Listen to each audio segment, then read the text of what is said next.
Story recapped here. Today, I'm going to explain a horror film called Devil's Gate. Spoilers ahead. Watch out and take care. Somewhere in North Dakota, Pierce Backa is driving along a desolate road when his car suddenly breaks down. He tries to call for help using his cell phone, but the device wouldn't turn on. Having no other options, Pierce approaches an old farm nearby and steps through the gate despite the no trespassing sign. He knocks on the door and asks for help, but no one answers, so he looks around for any signs of the owner. Soon, he hears a man yelling at someone in the basement, so he looks through the window. He staggers back when he sees the man, causing him to step into a trap hidden beneath the ground. He manages to break free from the trap, but as he walks away, he gets caught in another device that kills him almost instantly. Days later, FBI agent Daria Francis arrives in a town called Devil's Gate to investigate the disappearance of a woman and her son. Deputy Conrad Colt Salter fetches her from the airport and takes her to the police station to meet Sheriff Gruenwell.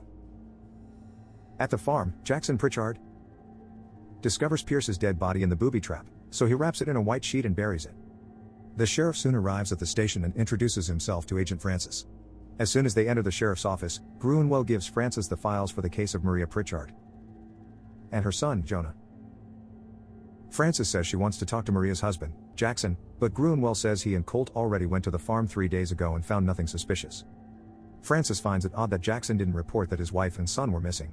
Gruenwell explains that Maria and Jonah were on their way to visit Maria's sister, Teresa. So Teresa was the first one to notice that her sister and nephew were missing. Gruenwell notes that Jackson has a temper, but he assures Francis that he's not the type to kill his wife and son. The FBI agent argues that domestic partners tend to be the perpetrators in almost half the cases of murdered women. Gruenwell believes that it's more likely that Maria got tired of Jackson and ran off with her son, but Francis thinks that it's suspicious that Maria didn't inform her sister. Gruenwell gets irritated by Francis's lack of confidence in the local police department's ability to investigate the case properly. So he points out that Francis herself had failures of her own when she was assigned to find a girl named Breland. Francis defends herself, saying she found the girl despite how the case turned out. The sheriff asks Colt to take Francis to Teresa's house so she can ask her questions directly. On the way, Colt asks Francis what happened to the Breland case. Francis tells him that she was assigned to find 17-year-old Tanya Breland about a year ago. After months of searching, Francis found her at a homeless shelter run by an Islamist group in St. Paul, but Breland didn't want to go home. Psych evaluation indicated that she is normal and there were no traces of drugs in her system. Despite Breland's objections, Francis still took her home. A few days later, Breland went to Francis' office and took her own life by stabbing herself in the neck with a shard of glass. Francis regrets that she was more focused on solving the case than making sure that Breland is safe. When they reach Teresa's house, Francis asks Teresa if Maria and Jonah visit her regularly. She says that their visits are not regular, but they stop by when they felt like they needed to get away from the farm. Teresa notes that Maria is often stressed because the farm has not been earning money for a while, and the house has been falling apart. When Francis asks Teresa whether Jackson could be one of the reasons that Maria is stressed, Teresa notes that Jackson has been in the county lockup more than once. Colt points out that he was there for public intoxication and simple assault. Teresa explains that Jackson has become very short-tempered in the last few years. One night, Jackson locked up Jonah in his room overnight for spilling some paint on the porch. Jackson wouldn't let the boy eat or even go to the bathroom. Maria was furious because she considers Jonah a miracle after experiencing multiple miscarriages. Jackson, a deeply religious man, believes that Jonah was a reward from God for their faithfulness. Teresa reveals Jonah liked to stay at her house because there's a playground nearby. She also made a little room for the boy in the closet because it made him feel safer to sleep there. When Francis takes a look at the room, she finds Jonah's sketchbook full of his scribblings. While she's looking through the drawings, Teresa's mother barges in, saying Jackson is a monster. She warns Francis that the souls of Jonah and Maria would never rest if they die on the farm. When they go back to the car, Francis tells Colt that they have to go to the farm and interrogate Jackson. Colt suggests looking for Maria's car instead, but Francis says Jackson might already be doing terrible things to his wife and son. Colt surmises that Jackson wouldn't hurt Jonah because the boy is still his son. Francis reminds him about what Teresa said about Jackson's temper and shows Colt Jonah's drawing of a woman and child in tears while a man stares at them menacingly. Colt agrees to visit Jackson and tells Francis that they have to contact the station to inform them that they're going to the farm. Francis, however, tells him that the sheriff will only prevent them from going there, so they go on their way without notifying the station. When they arrive at the farm, Francis notices Pierce's car and wonders why anyone would leave their vehicle on the side of the road without taking the keys and locking the doors. Inside the house, Jackson suddenly hears his dog, Earl, barking, suggesting that someone has arrived. Outside, Francis notices that all the windows are boarded up, and the picket fences are covered with barbed wire. Colt tells the agent that the place didn't look that creepy when they visited 3 days ago. After checking their CB radio, Colt and Francis split up to look for Jackson. Francis goes inside the barn and finds Maria's car inside. Jackson soon arrives and points a shotgun at Francis, saying she made a mistake coming to the farm. He takes Francis outside and tells her and Colt to leave his property immediately. Colt tries to calm him down and warns him that Grunwell will be sending more cops to the premises if he shoots them. While Colt tries to pacify Jackson, Francis swiftly turns around and hits Jackson in the face as she grabs his gun. Colt cuffs Jackson while Francis asks him about the disappearance of his family. Jackson assures her that they are not on the farm. They suddenly hear a noise coming from the house, so Francis decides to go in and investigate. Jackson warns her not to go inside, saying he will not be responsible for what happens. When she reaches the porch, she notices a tripwire connected to a crossbow, so she steps over it. While looking around the house, she sees Jackson's cache of weapons on a table near the door to the basement. She hears Earl repeatedly barking downstairs, so she goes down to the basement to see what's bothering the dog. As Francis walks down the stairs, the dog just keeps barking and ignores her. A loud boom suddenly reverberates across the sky, causing the power at the farm to go out. Jackson, agitated by the noise, tells Colt to call Francis and ask her to get out of the house. After lighting a lamp, Francis soon comes across a cage and sees a lump of jelly-like substance inside the cell. When she uses a wooden staff to pierce it open, tentacles suddenly emerge, trying to grab the wood. On the next cell, she sees an otherworldly creature facing the wall. As she looks at it in shock, the creature turns towards her and growls. Francis gets out of the house and asks Jackson to explain what she found in the basement. She suspects that Jackson has been experimenting with the livestock, but he tells her that it's a demon. Jackson explains that another creature like the one in the basement had taken his wife and son. Now, he wants to use the creature in his house as leverage to get his family back. When Francis asks about the jelly-like material in the cage, Jackson says that the creature was wearing it like a suit to cover its body. Jackson refuses to say anything when Francis asked him how he managed to capture the creature. As Colt puts Jackson inside the car, they notice that their phones have stopped working. As the sky begins to darken, they soon find out that none of the vehicles at the farm are working. Soon, clouds start to form a circle in the sky as multiple lightning bolts hit the farm. When lightning strikes the vehicle, Francis tells Colt to run to the front door of the house. On his way to the door, Colt trips the wire on the porch and gets hit in the leg by an arrow. When they get inside, Francis says she'll take a walk to find help, but Jackson tells her that the nearest farm is 13 miles away. Jackson warns her that the creatures won't probably let them leave anyway. Colt says that the sheriff will come looking for them, but Francis notes that they didn't tell the station where they were going. Francis tells Colt that she thought she saw something where the lightning hit the ground. Jackson suddenly hears Earl barking and looks out the window. He tells Francis that Maria is out there on the exact spot where the lightning bolt struck.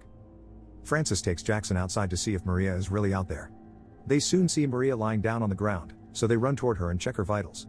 Jackson asks Francis to take off the cuffs so he can carry Maria back to the house. Inside, Maria wakes up and asks for Jonah, but Jackson tells her that the boy is not with them.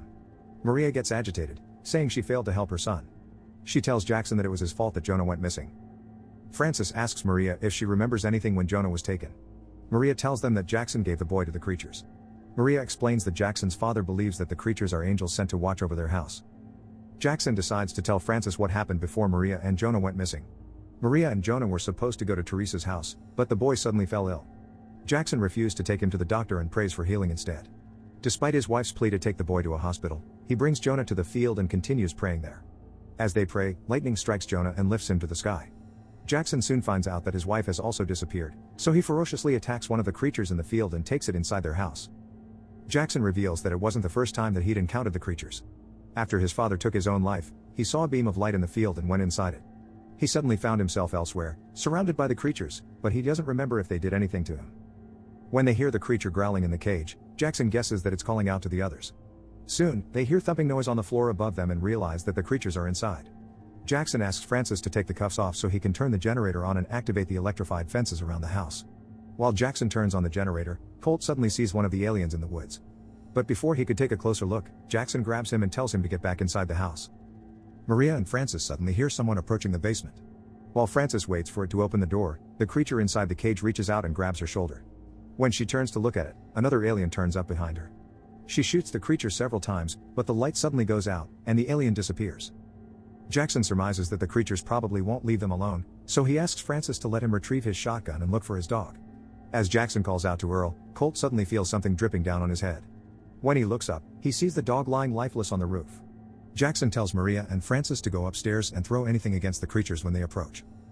When Colt asks him what he intends to do with the alien, Jackson tells him that he only wants retribution for taking his family. He tells Colt that he can either help him or step aside. After they hook the creature with the pole, it starts writhing and shrieking as Jackson grabs its hand and cuts its finger with a scissor. Jackson quickly runs outside and digs a hole in the spot where Maria was taken. After uncovering a disc with strange symbols, he puts the alien's finger at the center, showing them what he did to the creature he captured. She worries that the aliens will retaliate because of what Jackson did to the one in the basement.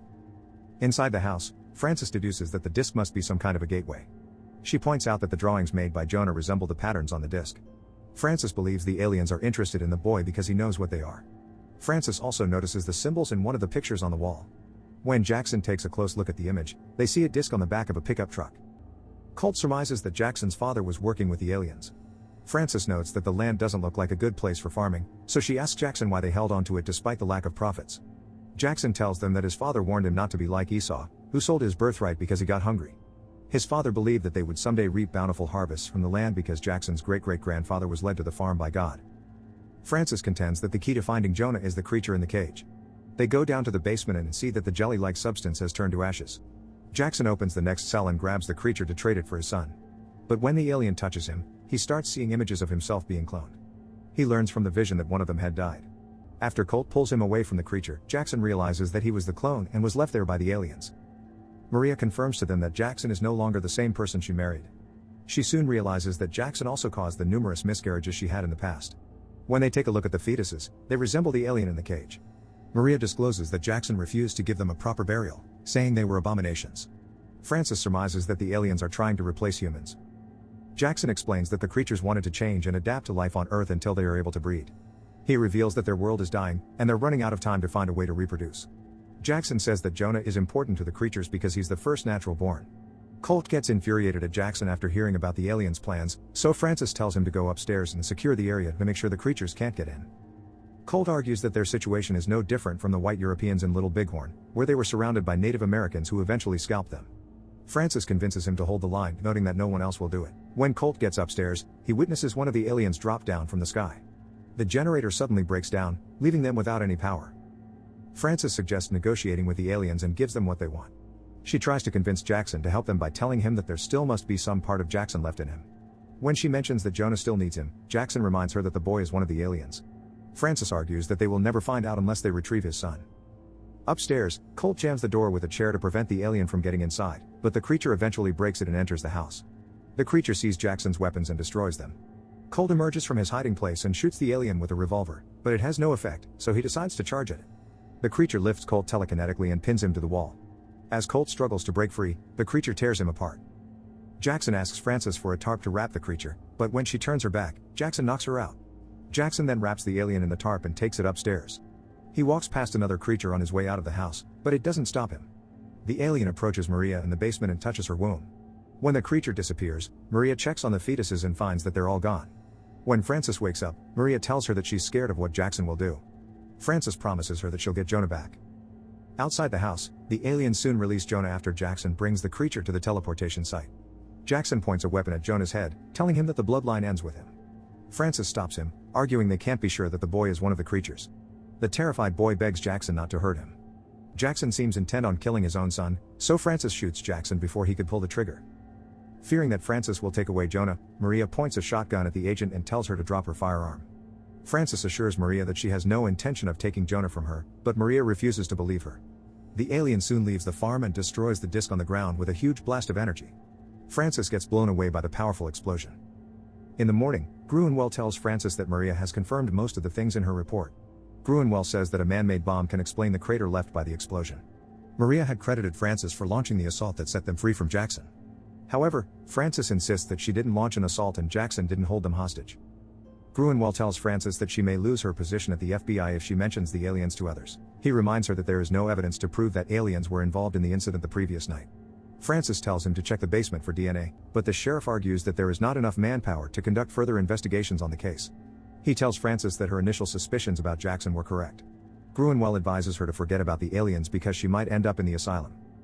A few days after the incident, Maria wakes up and finds that Jonah is nowhere to be found in the house. She goes to the barn and finds him opening the floorboards with a crowbar. When she asks him what he's doing, the boy tells her that it's time for the harvest. When she looks at what's underneath the floor, she sees numerous teleportation discs lined up. Subscribe to watch more videos like this. Turn on notifications. And leave a like, it really helps the channel out. Thank you for watching.